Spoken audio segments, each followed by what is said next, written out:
Welcome to the skirt sheet. I've worked super hard on the written aspect of my wonderful wrestling vlog, but I keep forgetting to start doing more of these vlogs. This is part 2 of my WrestleMania Axcess, but I'm gonna cut the shenanigans this time around.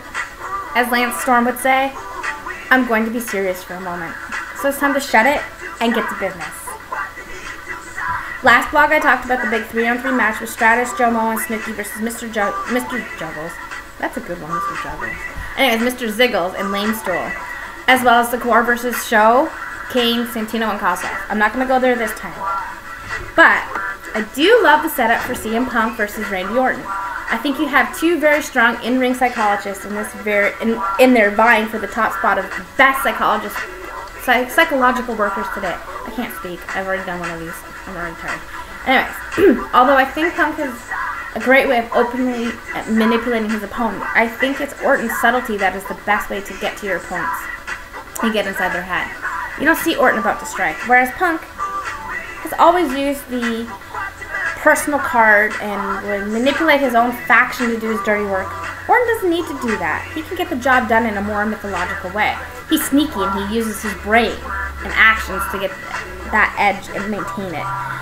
I believe this would be one of the harder matches to call, as both men have the ability to squeak out the wins. Moving on.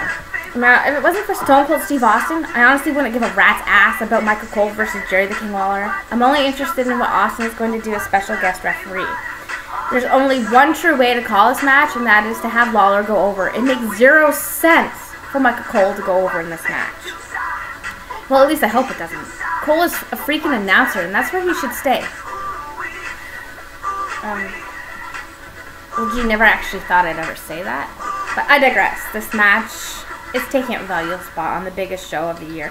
And I don't think it's fair to the other superstars who have worked their butts off. It's also had more of a build-up than any of the other matches on the card. Orton and Punk being the one exception. Now, speaking of build-up, or lack thereof, neither the WWE nor the World Championship matches have been about the champions. You see Edge and The Miz here and there, but basically it's the challengers fighting off others when they should be focusing on the champions. Alberto Del Rio is focusing on Christian and John Cena is focusing on The Rock. How is this supposed to get the fans interested? Fine. I see the Cena Rock thing as interesting, but it should be about the championship. I don't know what role either Christian or The Rock will play in the championship matches. My guess, and my hope, is that The Rock will cost Cena the WWE Championship and The Miz will retain. But we can only wait and see this Sunday. Does anybody even really care about Cody Rhodes and Rey Mysterio? Nope. Okay. I'm starting to really like Sheamus. Maybe it's because he's not being shoved down my throat anymore. I prefer my meat cooked, not raw. Ooh, that was just wrong. Anyways, he's a sturdy worker, and so is his opponent, Daniel Bryan. We should have a solid match for the United States Championship, and I might be looking forward to see it. We'll see. I think it has a potential to be match of the night. Now I'd probably just jinx it. I say this every year, and every year I mean it. It's just, luckily I've never actually had to do it, but I will. If The Undertaker does not win, I will riot. I will throw a fit the likes of Glee's Sue Sylvester has never seen before. I am seriously pulling for him to go 20-0. Not to mention, I'm not a huge Triple H fan. Sorry, my game. But, you know, now there's a dude who's been shoved down our gullets for a few years. More than a few years. But still, I am confident that I will not have to riot. Confident, I tell you. Then again, is The Undertaker screwing the boss's daughter? Oh, jeez. Now I'm not so confident. Anyways. Oh, yeah, Miz. Anyways, I just recently had a birthday, and I was lucky enough to get some amazing little gifts. And they're awesome.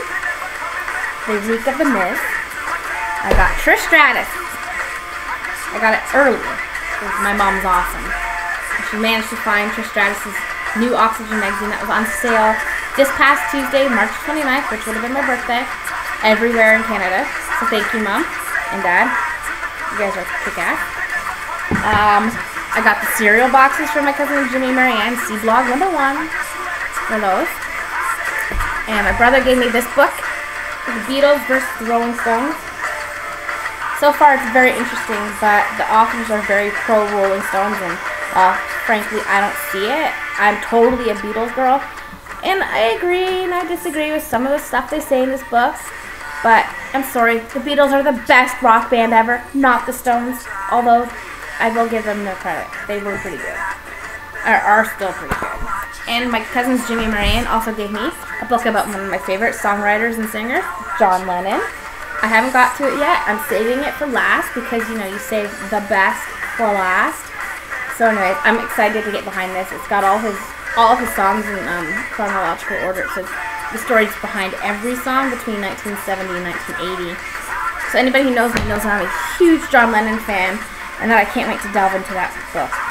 But that is it for now. Thanks for tuning into the Script Sheet Live. I'm Diva, and in life there are winners and there are losers. Be jealous and be sexy.